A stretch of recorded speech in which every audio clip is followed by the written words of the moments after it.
Are you a podcaster? Maybe you've got that big idea and you're looking for a network to join. The multi-award-winning Ozcast Network can get your content to eyes and ears all over the world.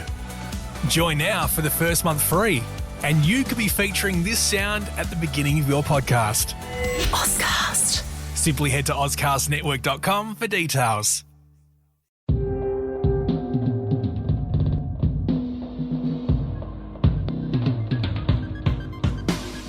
Okay, Nick, what's the number one thing not to do when you're trying to avoid being seen? Don't cover your face. Yep, learnt this the hard way. People that would have been following our social accounts would have seen that after nearly 2 years, Nick and I finally got to meet, which is pretty cool. I was trying to organise a surprise visit in the Sydney Apple Store. That's very applicable to this podcast. Organised it several weeks prior with Nick's other half. I was just really hoping that she could keep a secret, and she did. But yeah, basically, there's how you think it's going to play out in your head, and then what actually happens in real life are two different things.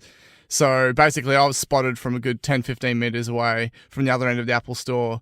And yeah, when instinct kicks in, you just cover your face and make yourself super obvious. It had the opposite effect, but nonetheless, still got to see each other, which was good. Yeah, cool.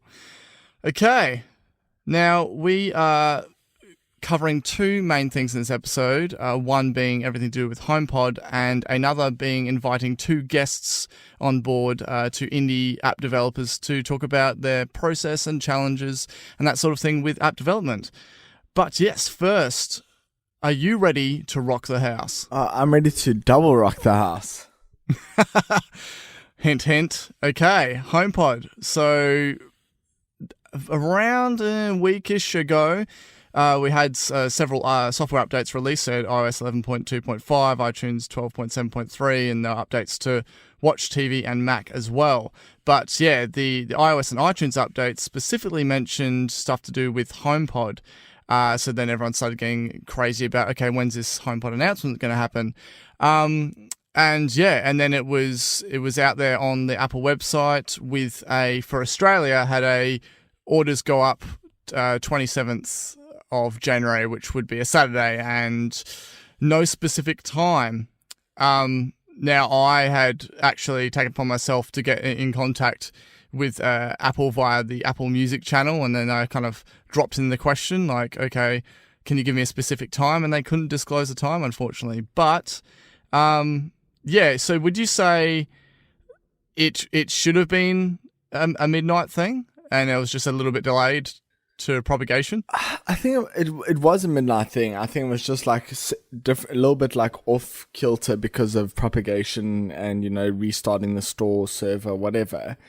Having said that, though, should have been is a different story. I'm not entirely sure that we should be the ones doing midnight now. Because, for ages, Australia, it's been midnight US time. So for it to be midnight Australia time is definitely a shift in Apple strategy. Yeah, okay. So basically, the HomePod launch still applies to US, UK, and Australia.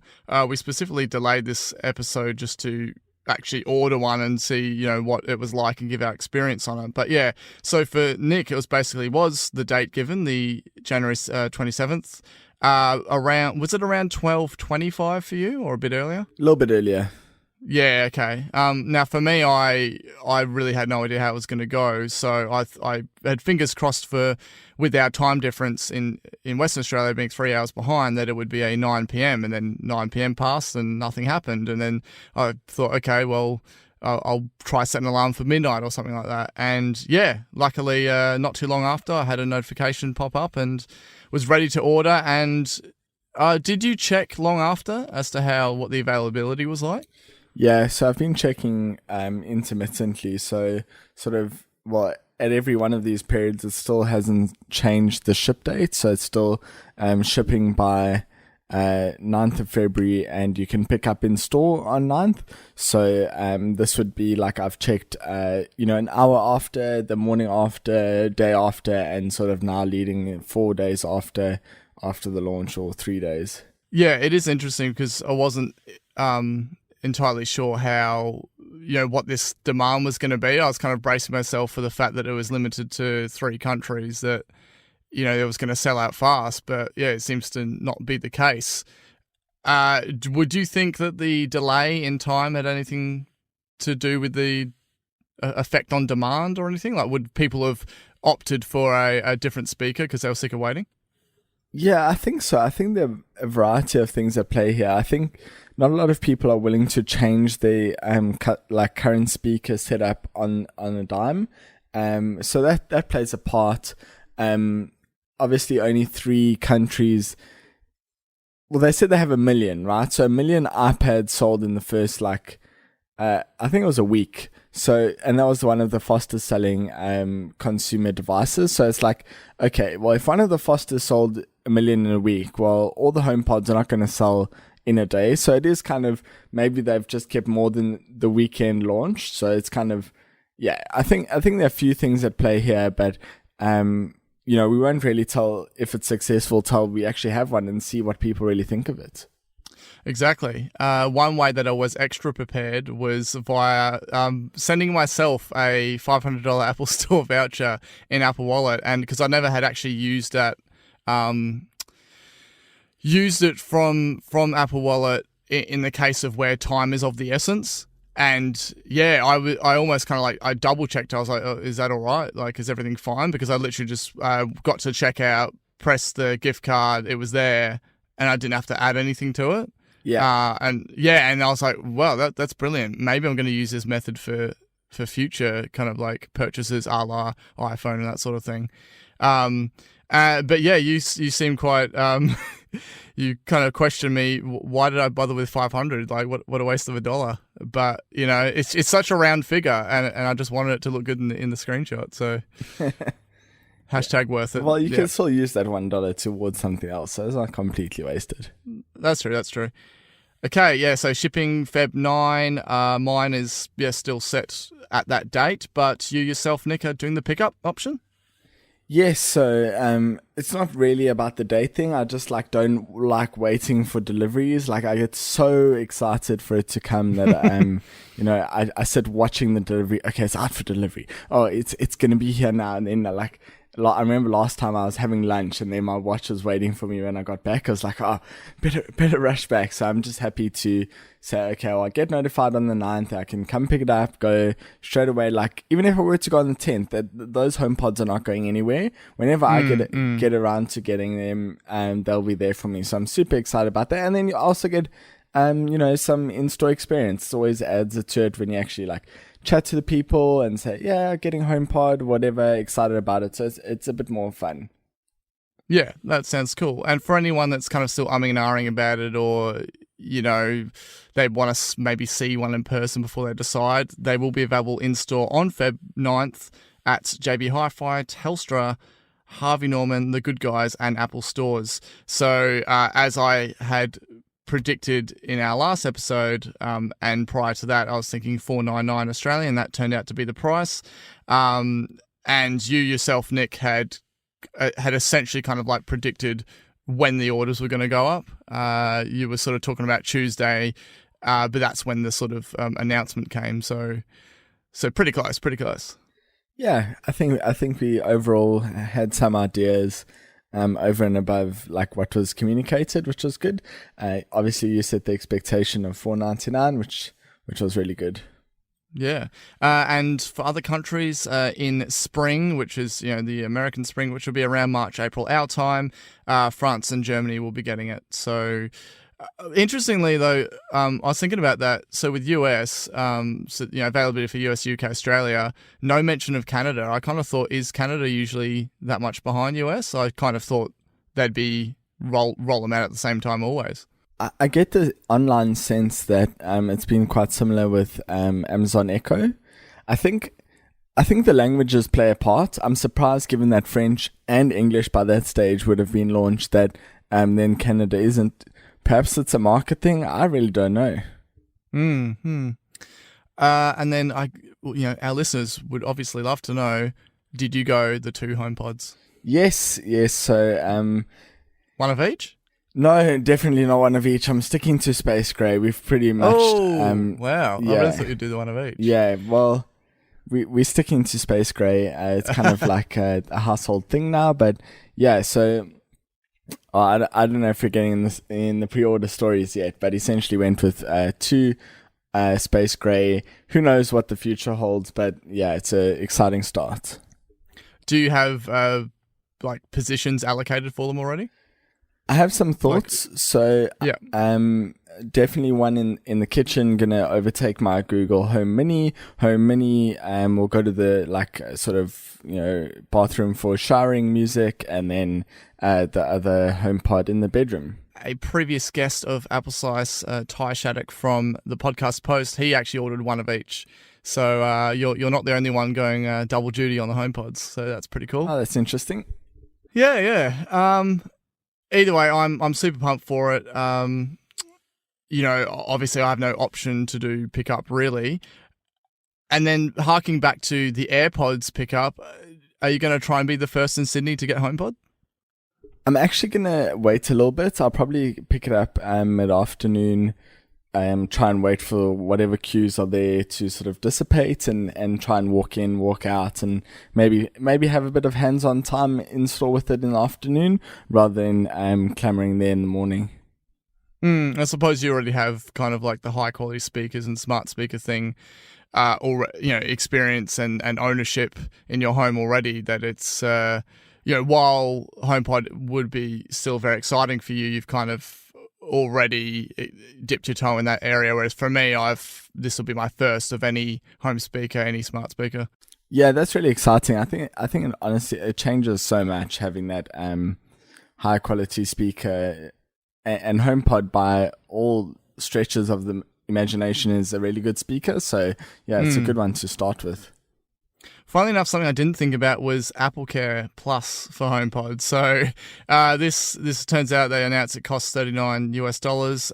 It also covers airport products, which seemed a little bit random to me, and then that kind of gave me hope of they're going to refresh the airport lines. I don't know. I think it's more a case of existing Apple Care Plus that they're just adding to for that same price. They generally try and group things that have similar risk levels. Yep. Okay, that makes sense.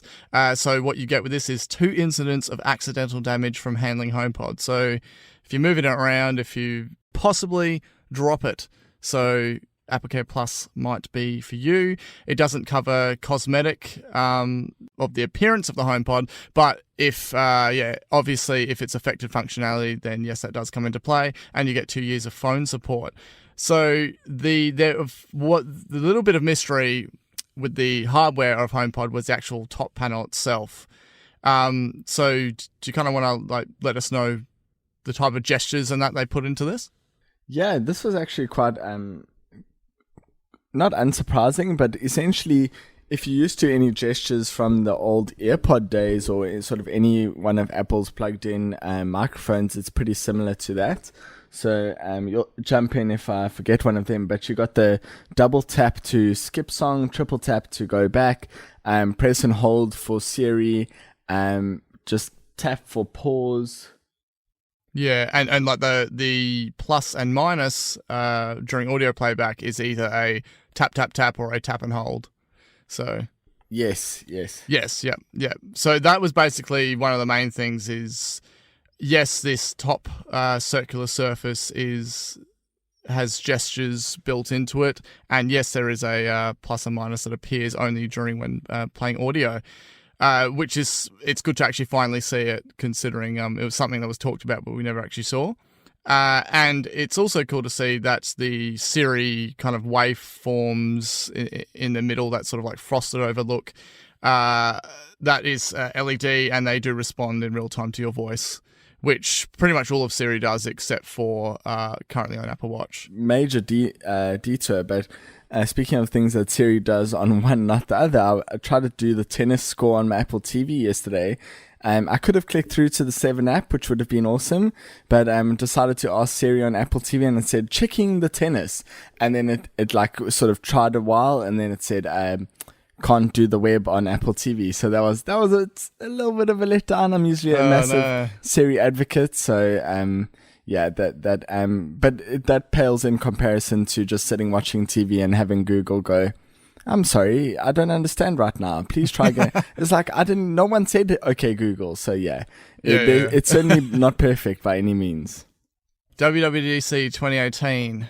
Let's hope for some kind of parity between the platforms. All right, so the main thing that I guess we kind of already realized was that Apple Music is obviously the big driver for the HomePod, and so I wouldn't expect any kind of ability to use Spotify with Siri commands and that sort of thing. But what it does support is playback of Beats One, podcasts, and purchased iTunes audio without actually requiring an Apple Music subscription. Then we also have the peer-to-peer AirPlay and multi-room functionality, which was covered in WWDC last year, but that won't be available at launch, but coming via a software update, most likely, 11.3. So do you think any of this is hinting as to how it was delayed? 100% it was due to AirPlay 2. I'm convinced of it.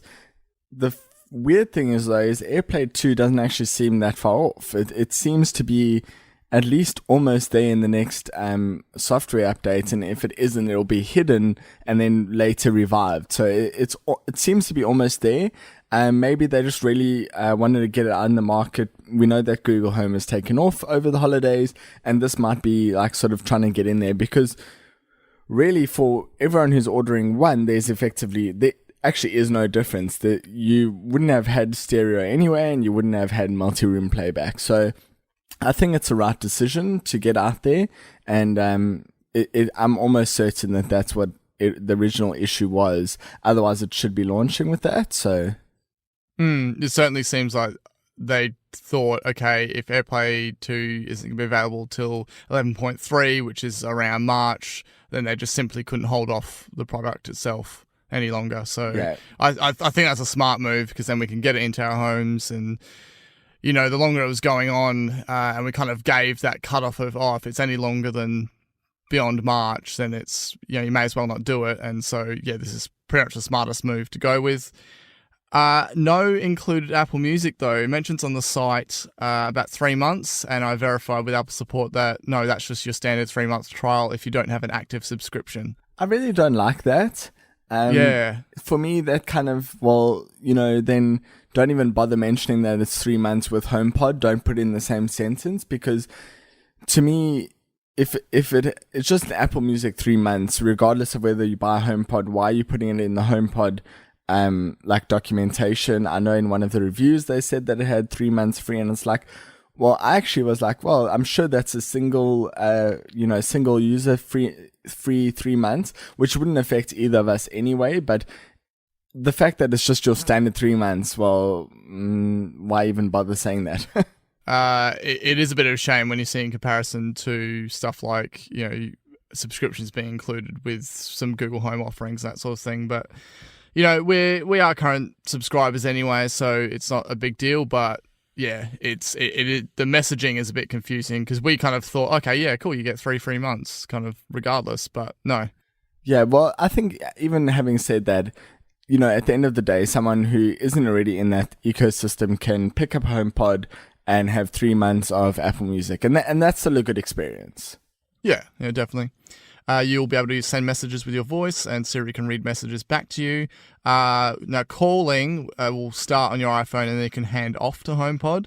And then, of course, basically, HomePod is directly, there to control your HomeKit products. So neither of us have quite making the leap with HomeKit products yet, but the more that you kind of like walk into the Apple store, the more I'm getting excited by it. Are you still holding off for that light fitting reasons, or is there anything else you'd like to get? It's purely the light fitting. So one of the things that I'm most keen for is I'm moving soon to Melbourne. So hopefully sort of the place that I get there will be more friendly to HomeKit, which my current place is really not. Yes, yeah. Doesn't help with the time differences though. So, but I'm still thinking about the light stuff. I'm really keen on that, on the automatic, I think it's the Elgato tap timers and stuff like that. So that'd be pretty cool. But yeah, once you get HomePod, then that'll be the next thing I'll be looking at. Yeah, I think some of the cool things that are out there that are probably less known would be like your automatic blinds, which might be really nice in a place that you own. You've got your garage door openers, which would also be pretty awesome. So yeah, there's some really exciting HomeKit stuff that is probably like not on Apple's website, but certainly like if you're building a new home or, you know, look sort of into the renovation side, that you'll find those. Yeah, cool. Then that brings us to the big question of Siri. HomePod was really pitched as your own musicologist, a sound-first device that just happens to have Siri functionality. I was always really hoping for kind of like some big push with Siri when the HomePod announcement came, and they have included a bit more. And I guess, you know, if I'm trying to be more realistic, what actually has appeared on the site pretty much meets those sort of realistic expectations. But you could get news, podcast playbacks. This will be sports, business, or music streams. Now, originally in US in the iOS 11.2.5 beta, there was this functionality, and it's now available for all users in US, UK, and Australia. This is intended for HomePod, but it'll also work with iPhone and iPad using hands-free Siri. And so what happens is basically if you reference a non-generic type of news, so if you actually mention, hello Siri, you know, give me the latest baseball news or sports news or something like that, it would take those reference words and then actually pull from a different source, which is pretty cool. And so do you think this is like I said, I was hoping for a bit more, but has this kind of met your expectations for what would have come from a HomePod announcement? Yeah, I think so. Like if I think about what I actually use the Assistant on my Home Mini for on a day-to-day basis, it's really your common stuff anyway. You know, your sort of more arbitrary trivia questions are so infrequent that I think a real user on a day-to-day basis wouldn't notice any difference between the two. And they did say that general knowledge would be there anyway, and they can't really say, I found these web results for you. So I'm interested to see what their interpretation of web results will be. So holding out for that to see what the actual user experience is, but otherwise I'm pretty happy with the offering because Siri does those day-to-day tasks so well. Yeah, and so speaking of that, it's essentially mostly a single user device. Like other people can still AirPlay to it and that sort of thing, but in terms of setting your, you know, creating lists and doing your calendars and stuff, it's mostly locked into whoever's it's registered with. Now, rival devices do have multi-user. Are you thinking like they're going to just I don't know? Is this the year that Apple announced multi-user at WWDC? You'd have to think so. You know, yeah. I've always said that for home products, like where it's truly one or two in a home, that they have to give that option, and I really hope that it comes soon. Luckily with two we can afford to set up one each and still give commands, but you know, they've really mastered using the Hello Siri, like locking that down to your voice on your current devices, so that there's that sort of expectation from me that they can port that technology to the actual HomePod. I think, as well as that, is that WWDC is going to, for me, this year serve as more of a platform to bring the focus and excitement back to Siri. So you could sort of showcase some enhanced features, and then, as we mentioned just then, hopefully multi-user. Bring attention to things that people may realize that they may not realize that it can do. And then really just spark the interest again for people who either don't use it or they gave up in the early days. Because really there's this whole virtual assistant battle going on, and some people say that Google Assistant is the winner. Some people say that, oh no, Alexa's so far ahead with, you know, their products, but each have their pros and cons, and, you know, where they fall short and that sort of thing. So if WWDC did kind of reinvigorate Siri in a way, how far do you think that'll go to kind of like changing people's perception of it being a viable competitor when so many people have written it off? I think it's just one of those internet perception things where no matter how good it gets or has gotten, it's just going to continue to be bashed. You know, when in reality they've jumped from 350 to 500 million users in 6 months. And that just sort of shows how much better a series gotten. Yeah, definitely. As I said, I am keen to see what WWDC does hold, but it has been really good having someone such as yourself who owns the Google Home products to actually say no, it's not as great, or as so many people make it out to be from the assistant side of things. So it, as you said, it's all about that perception of people just kind of like sold themselves on the fact that, Google are winning the race, but that's kind of the way things go with Android and Apple devices anyway. The main part of HomePod is its sound. It is a great sounding speaker. We've had early reviews come in as well that very much prove that. But the main thing is that I really want to push is it's not there to be compared to the Echo Dot, the Home, or the Home Mini. Smart speakers like Google Home Max or your higher level Sonos and that sort of thing are its closest competitors, especially price level wise too. Then of course you've got like Cortana speakers like that, Harman Kardon Invoke, which I think that no one's even mentioned since it was first revealed.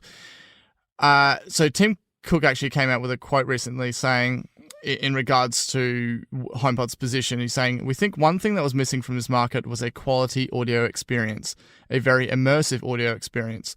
Music deserves that kind of quality as opposed to some kind of squeaky sound," which is a cool little kind of dig at the crappier or lower quality audio from your smaller Echoes and Google Home Minis, that sort of thing.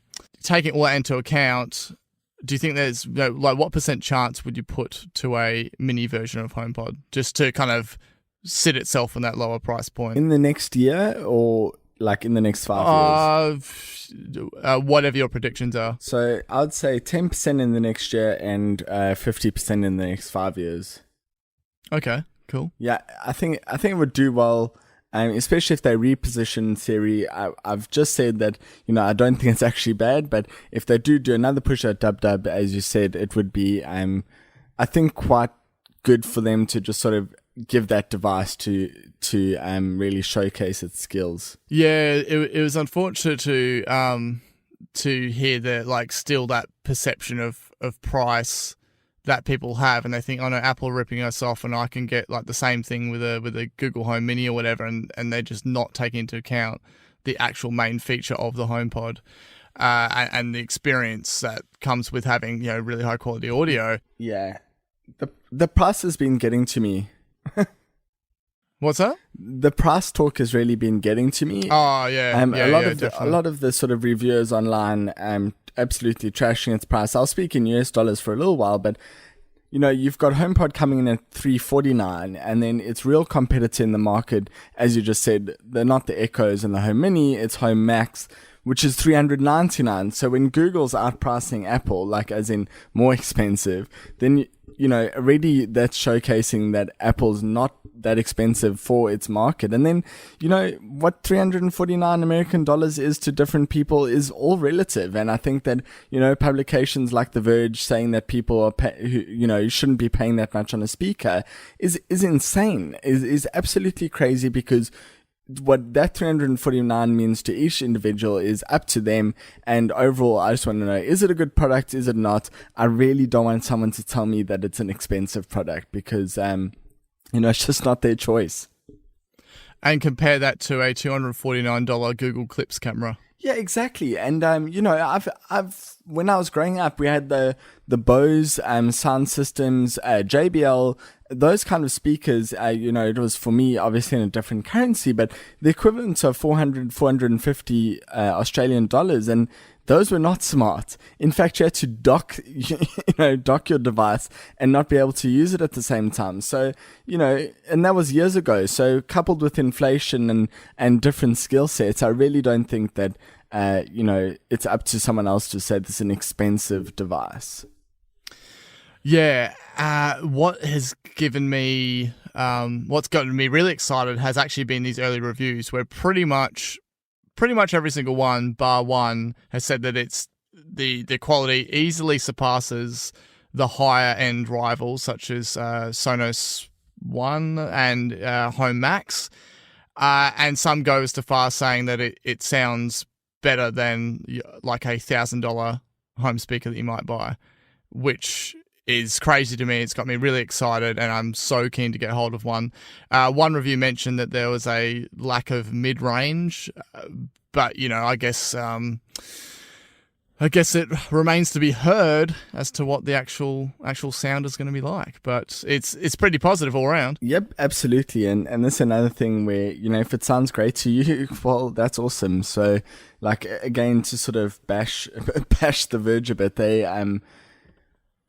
were saying, well, we want the same audio quality going in. And what I don't care about that. What I care about is if I were to say to my Google Home or my HomePod, hey, play this song, which one is sounding better? I don't want to have to say play the song on Tidal, hey, play the song on high fidelity, whatever it is.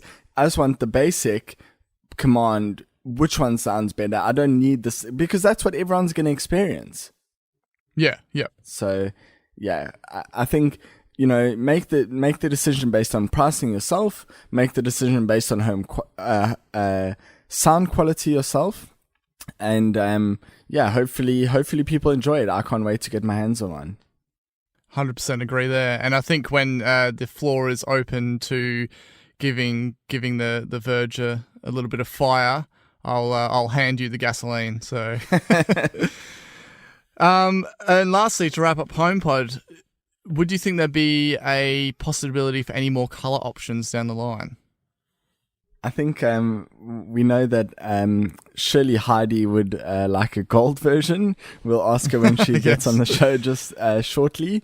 But yes, I guess we'll see going down. I don't think. Hopefully, imagine a product red one. Now you've got me excited, Simon. Yeah. I can imagine product red, definitely. Product red. Yeah. Product red. Yes. Cool. All right, so that wraps up the HomePod part of this episode. And yeah, it's only going to be a couple of weeks, and we're going to have them in our hot little hands, and we'll be able to let you know what they sound like. What I'm really looking forward to is that typically with the sound demos and that, they use kind of like, I know, modern radio hits or something like that, And with myself being into the kind of heavier side of music, I'm going to have that experience, and then you're going to have the experience from the music that you like. So we're kind of going to have this collectively, this all-rounded, like, oh wow, metal sounds great on this, or like hip-hop sounds great on that, and yeah, really keen. Absolutely.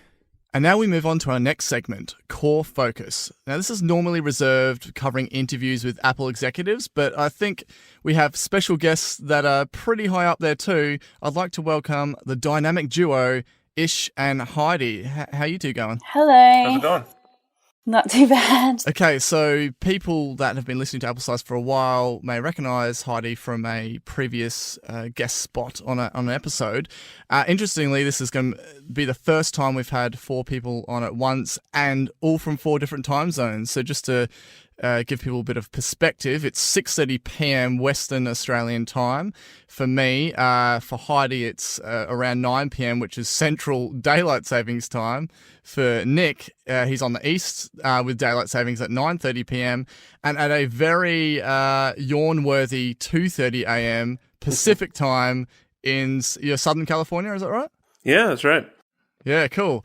So big props to Ish for the early morning rise for this one. But to give people a bit of a lowdown, so Ish and Heidi, they've been developing a few apps together, and so they've got a few out there already. There's one called Boomerang, which is a kind of like a translation cross-checker app. It even got some recognition from The Verge, which is really cool. There's Stamp Pack, which is an iMessage sticker pack, which is great to see more and more developers coming out with those. And then, of course, the one that we're going to focus on this time around mostly is one that's in development called Capsicum, which as far as I can tell is a modular daily planner / notebook. Now, two reasons why I'm excited about this is because Heidi had invited me on board to be part of the whole test flight process with this, which has been good to see all the discussion and changes and everything going on. And it's my favourite vegetable. So, yeah, Nick can't quite understand why, though. Yeah, I don't quite share the same obsession. Delicious. Yeah, they are. They really are. What is interesting, though, before we dig in, is okay, over here in Australia, we call them capsicums, but in America, are they predominantly called peppers? Is that right? It's called bell pepper here. And actually, the first time Heidi and I were chatting and she said the word capsicum, I had no idea what she was talking about. And I was like, what is that? But I like the way it sounded. So Yes. as we went along, I was like, you know what? It'd be kind of neat to name this product that we've been working on. At that time, we'd been working on it probably just about a year. Okay. And it had like the working name of modular. And I was like, you know what would be cool if we actually called it capsicum? One, it's a really cool sounding word, and it kind of relates to what we're doing, kind of compartmentalizing these little bits of utility. So I think it'd be neat. Very tasty. Yeah. Okay. Yeah. It's called a pepper in South Africa too, so I had to adjust to that one when I moved to Australia. Ah. Yeah. Everyone's fitting in with the Aussie lingo, so there you go. Okay, so Nick, do you want to take the reins here and kick this one off? Cool. So as Simon mentioned, it's 2:30 in the morning for Ish, so thanks again for joining us. But that leads me sort of into my first question, which is, how do you two generally work together remotely, especially given the time difference? My experience working with Heidi is that she has a very flexible schedule, which is kind of cool. So we kind of just kind of chat at all hours of the day. Like whenever both of us are awake at the same time, we kind of work together. But it's kind of variable. I always adjust the time that I go to sleep. Like, I'm not like typical Australian. I'm like sometimes actually on US time rather than Australian time. But we always find some time that we can work together. Cool. And so do you kind of set, do you have like a set hours or anything like that where you're like, okay, well, the focus for this week is this task or this outcome, and then, you kind of dedicate a set amount of time to it? Or is it, because I'm trying to gather like how do you kind of stumble across each other being awake at the same time and that sort of thing? That's funny. There's actually no plan. We just have kind of patterns, basically. It just kind of works out. So I have quite a long commute to my day job.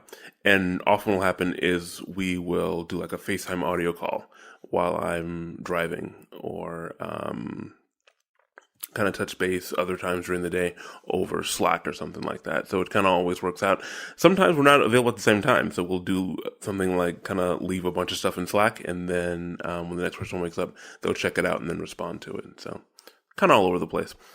Yeah, cool. Well, it's crazy. It's good that you managed to actually get progress with that kind of like ad hoc way of time management. So it's cool to see. Yeah. Okay, so the app itself, can you tell us about it? Like, how do you see people using it? And Nick and I both agree that we love the customization of it, the integration with the calendar, and the responsiveness. So for people that are unaware that you're working on a vegetable named app, just tell us about it. Sure. So the interesting thing about it being both a daily planner and a notebook is it kind of reflects the personalities of both Heidi and I, which are quite different. So I tend to be a lot more structured and a lot more centered on planning and times and things like that. And as we were kind of developing it, I realized that Heidi would get the most use out of things that were kind of more open-ended, like a notebook. But then, as it turns out, that's actually useful no matter your style, right? So even though I like planning things I have like a shopping list, for instance, that wouldn't necessarily go at a particular time so much, but maybe I just want to have like a list over time that I keep, or things like that, or maybe like a list of movies I want to see or something like that. So basically, it works with the user. So if you are a more structured person, you need to do planning. We have a planning section. We can plan out things daily, weekly, or monthly.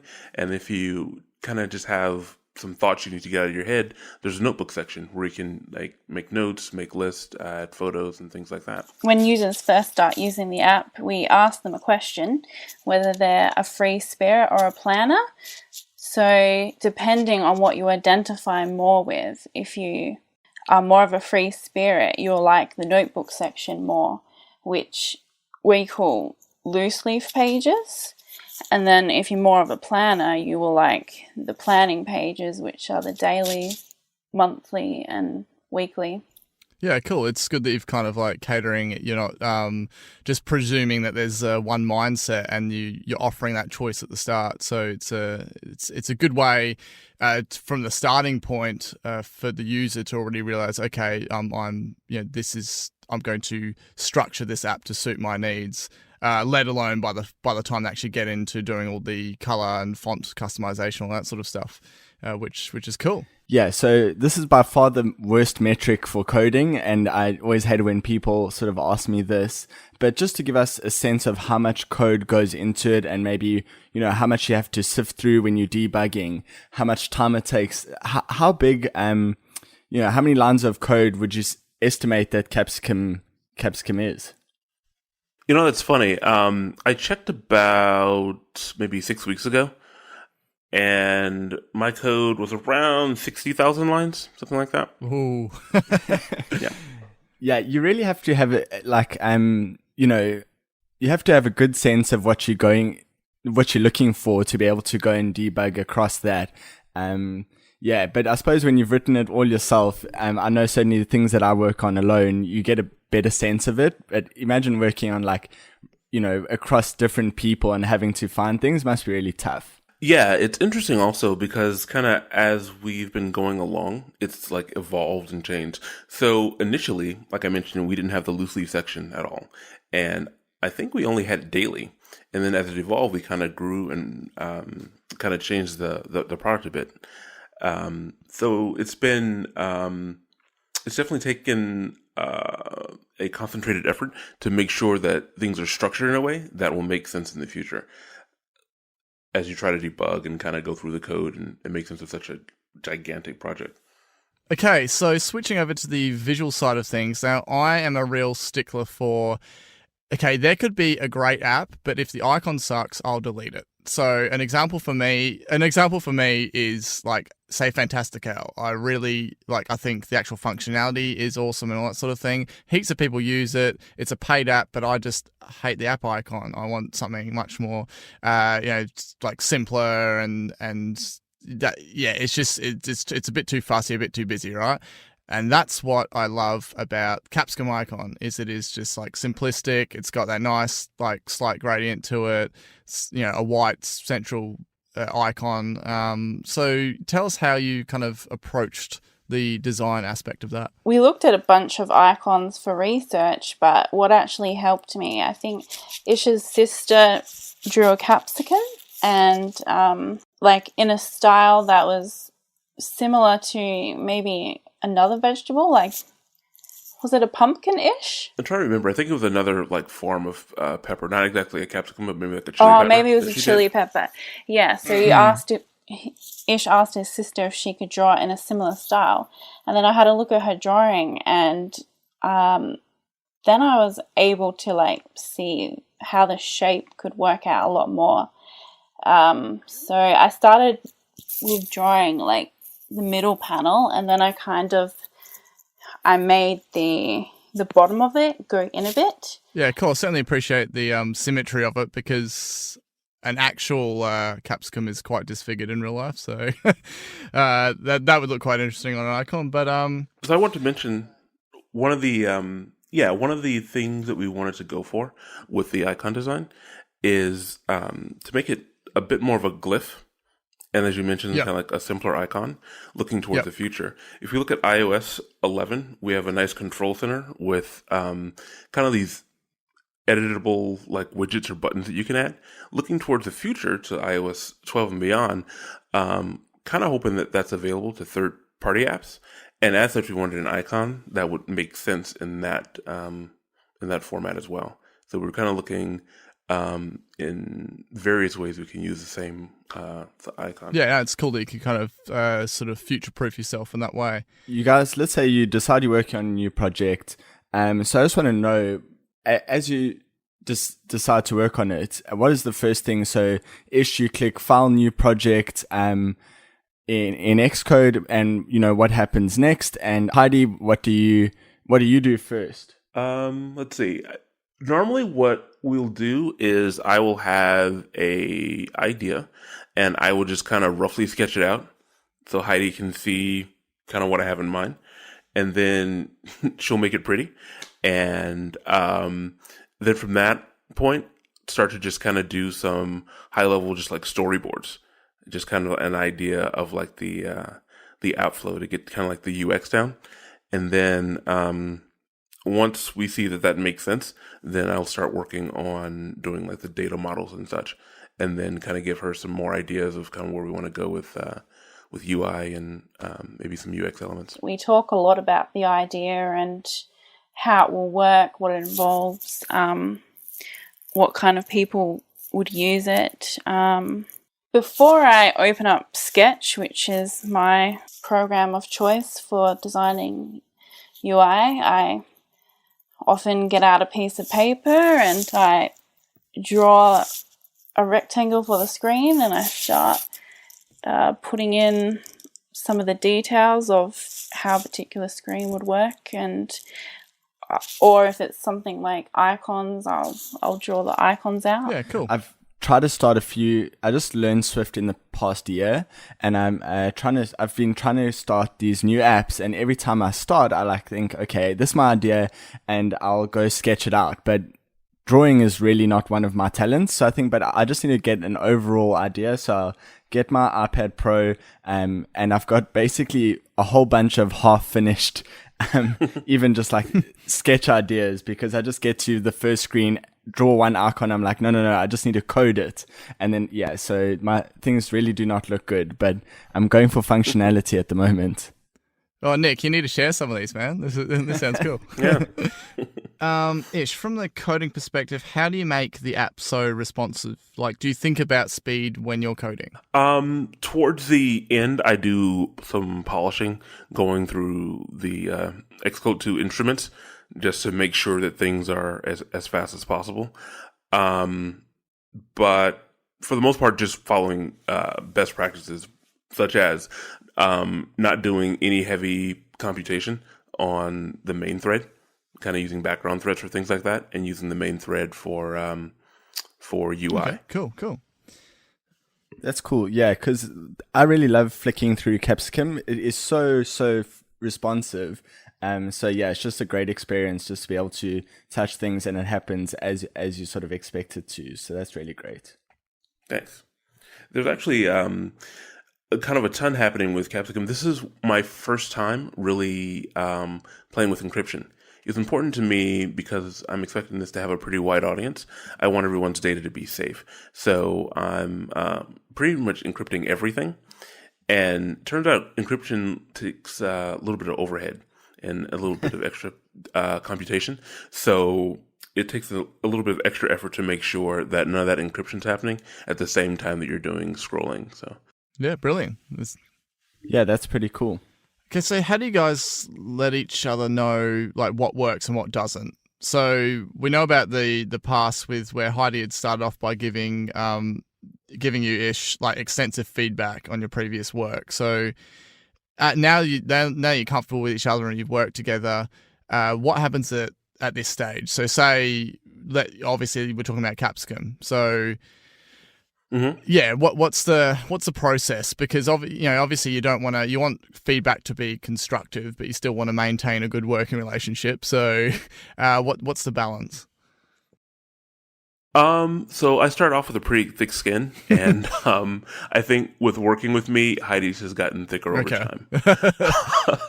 So we're pretty honest with each other, and even with our own work, right? So sometimes I'll make something and I know it's not quite right, and she'll be like, "This isn't right." I'm like, "Yeah, I know, it's not what you said." Or she'll do something and I was like, "Well, I think that's okay, but I think we can tweak it a little bit, make it better, or just flat out we need to kind of start over and rethink it.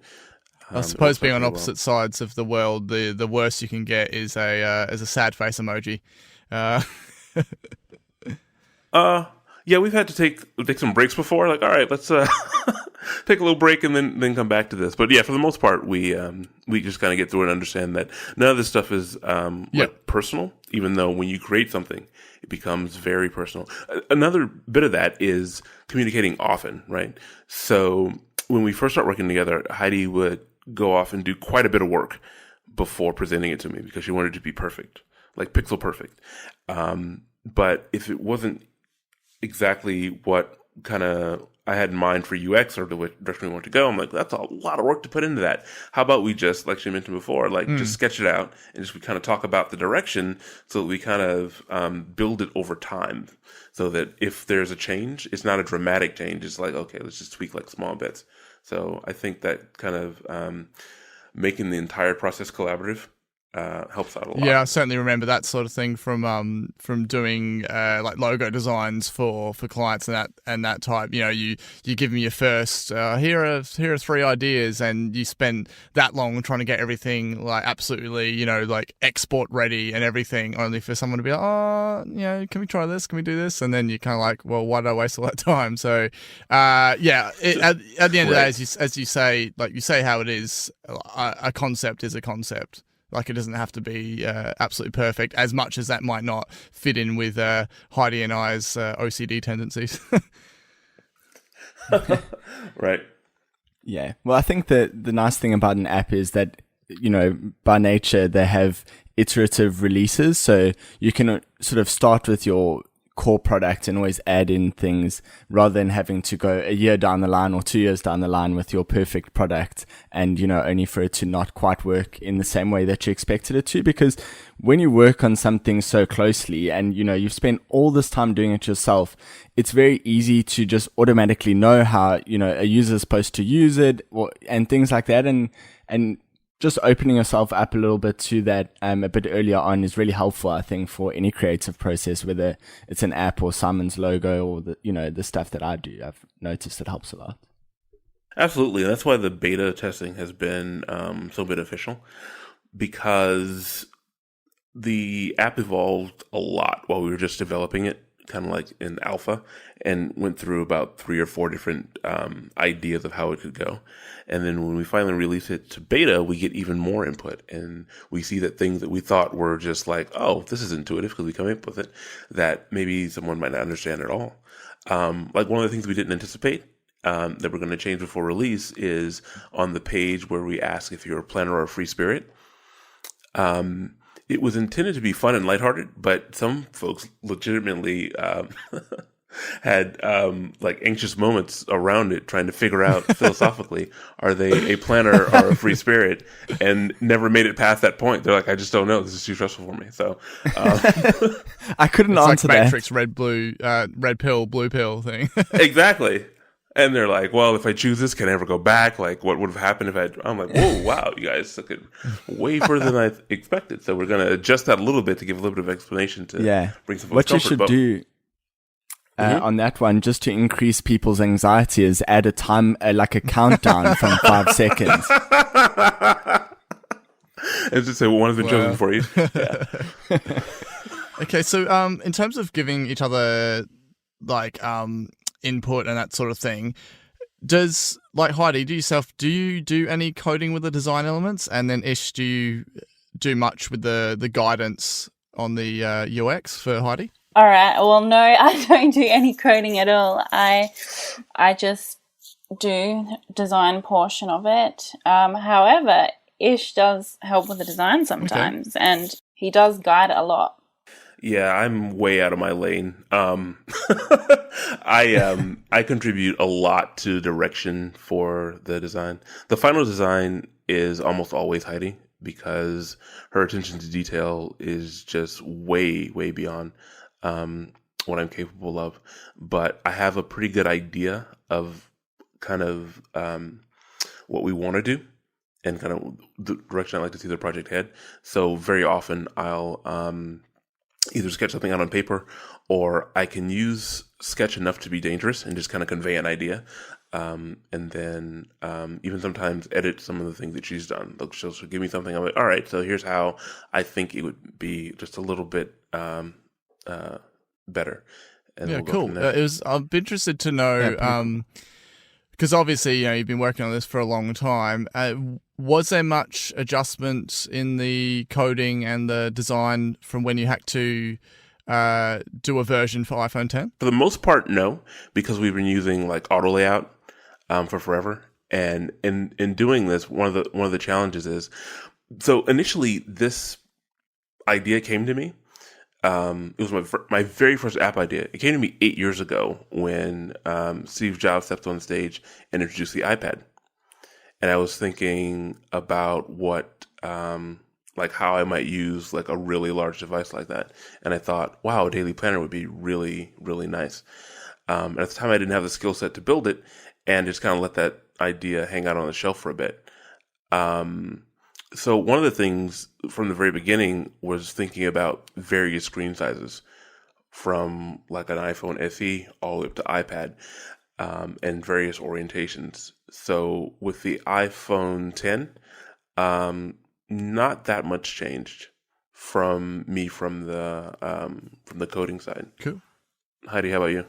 The main thing that I actually have to think about is iPhone SE, because that's the smallest device, and sometimes the designs I do are long or are wide, but I have to make it fit on the narrowest and shortest screen, and that sometimes is difficult. Like we had like a little alert box. We a little alert that we wanted it to look like a card, like a little business card. It's good that you are considering those smaller devices, because some people might argue that even, Apple with iOS have kind of forgotten the smaller screen sizes. So there's certainly still a good portion of the iPhone users out there using those smaller screens. So it's good. From what Ish, you said before, from even thinking all those years ago about having the different screen sizes to adapt to, and then of course Heidi saying that you haven't forgotten about the old SE or the 5Ss and all that are still out there. Yeah, I think a real design challenge is making things look good on an iPhone SE and an iPad Pro that's 12.9 inches. Having that same UI work and expand on both. That is not a small feat. Yeah, well, a lot of people don't tackle it. Some of your biggest names like Instagram, still iPad free. So yeah, it certainly seems like a challenge from the outside that is really tough, but you guys have nailed it. So congrats on that. Thank you.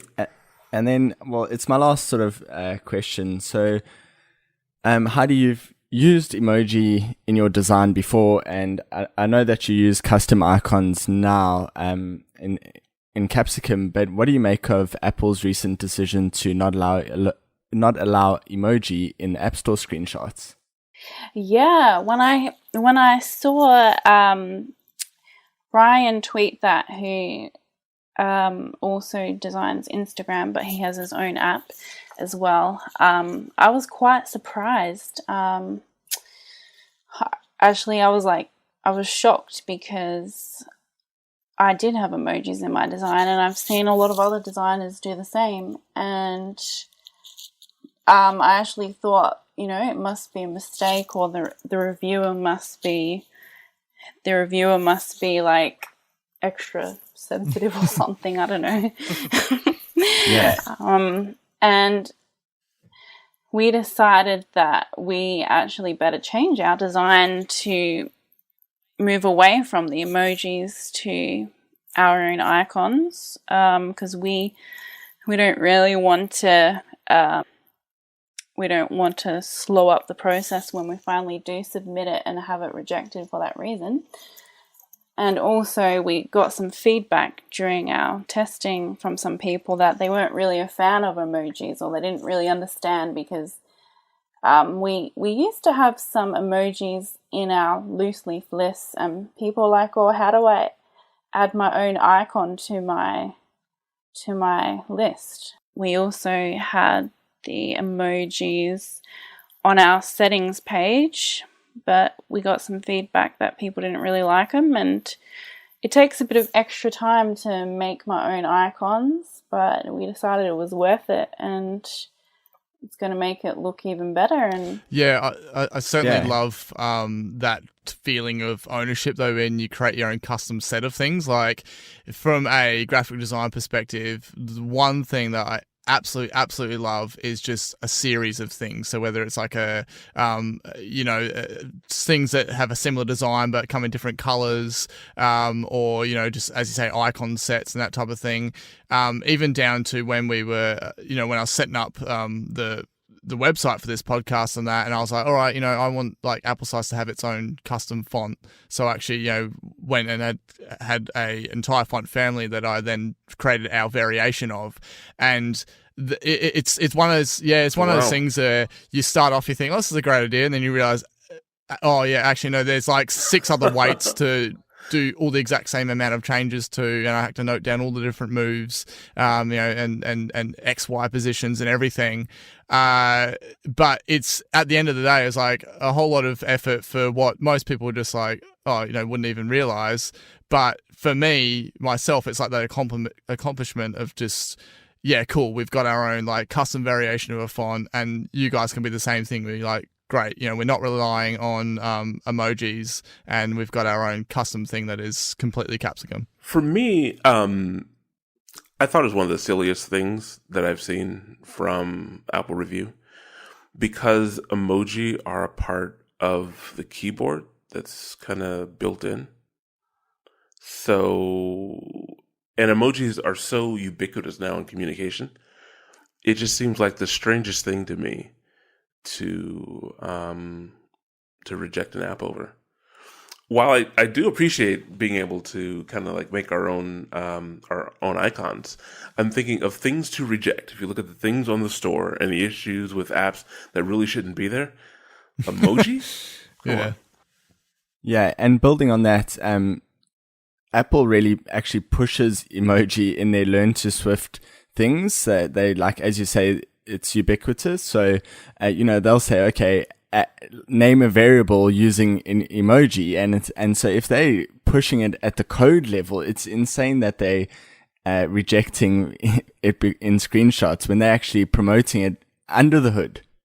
Right. It's even in the Tips app, right? So there's a suggestion in the Tips app for organizing contacts. So if you have contacts you work with, they have like maybe like the briefcase emoji, things like that, so that you can organize. When you are like searching for your contacts, you can just filter by emoji. It's one of the Apple tips. So because emoji are just seriously everywhere, and also don't require localization, it's just really, really strange to me that would be something that an app would be rejected for. And these were really like benign emojis. So there was the heart and the thumbs up. And I was just like in disbelief, like, seriously, that's what you're going to reject for. The reason that they're banning it, from what I understand, is that they're saying it's their copyrighted material, like they designed them so they can use them in their apps, but they don't want other people to use them. But it seemed like they were saying like users can add it as content, but you can't use it in your UI. So like you couldn't add it to a settings page, for example, with the writing, but if you had a text field where like a user could type something, they could use an emoji. Yeah, because as Ish said, it's just part of the keyboard. So yeah, I mean that would be a terrible user experience if you went to go type in a field in an app and then suddenly your emoji were disabled. So so that pretty much brings us to the end of us grilling you about Capsicum. Now I'm thinking about grilled capsicum. I think one thing you might realise if you ever appear in Apple Slice again is that there's no limitation of puns, at least from my side. I usually can hear Nick cringe. Oh, there is a hard limit. Okay. The hard limit is 0, but Simon just ignores it. Oh, yes. Anyway, so yeah, just before we wrap this up, do you have an estimated public release for Capsicum? I keep blowing by dates, right? So initially, I wanted to have it out by the time iOS 11 dropped. Didn't happen. So I think our current estimate release is probably 3 to 4 weeks. Okay, wow. But we'll see. Okay. I'm absolutely horrible at predicting when a project is done. Maybe the absolute worst. set it somewhere between 3 to 4 weeks and the public release of iOS 12. Yeah. That sounds good. I like it. Where can people find you on Twitter? That's originally how I came across you guys. Well, how do you go first? You can follow me on Twitter at Heidi_Helen. I would spell that out, except I always say H wrong. I don't know how to pronounce that right. Oh, no, you said it perfectly. I actually like the way she said it. I'll say it for you since you said it right that time. She says H, which is, I think, charming. Most of Australians say H. Full well knowing it's wrong. I like it.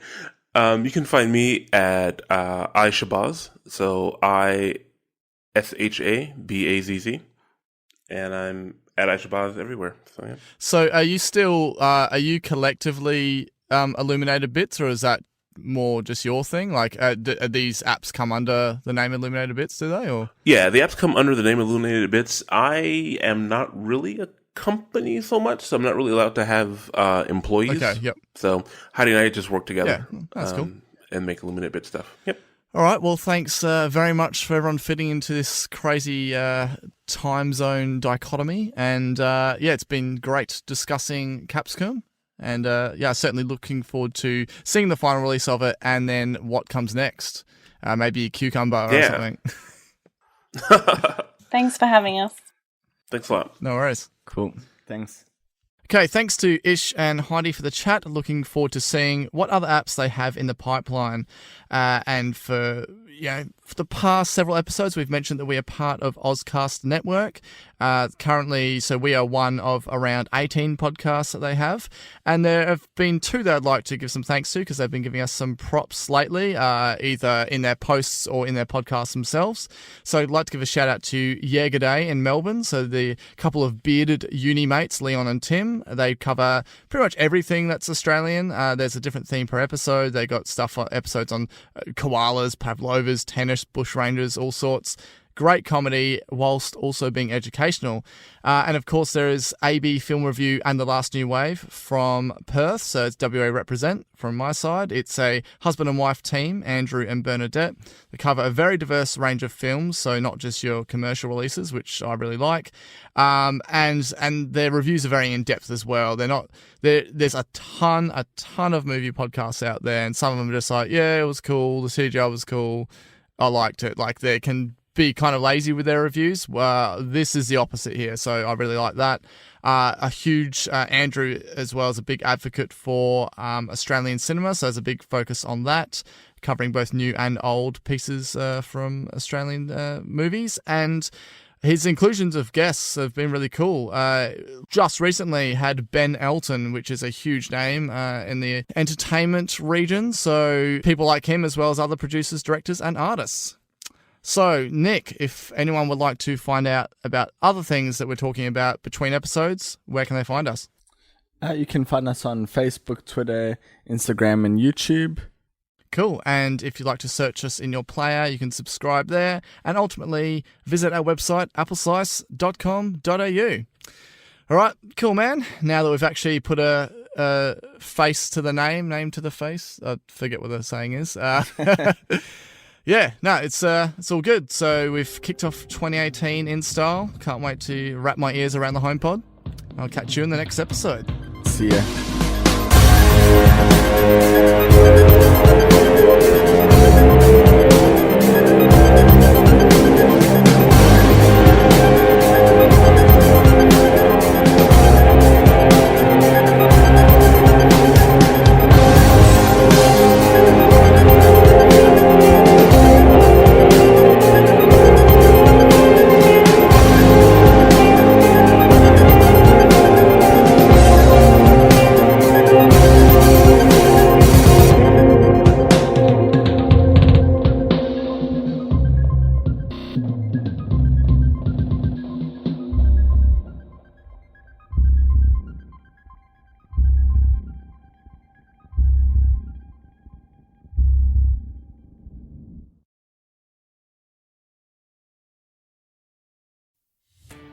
Are you a podcaster?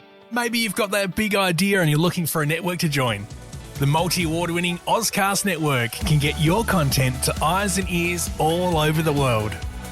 Join now for the first month free, and you could be featuring this sound at the beginning of your podcast. Ozcast. Simply head to ozcastnetwork.com for details.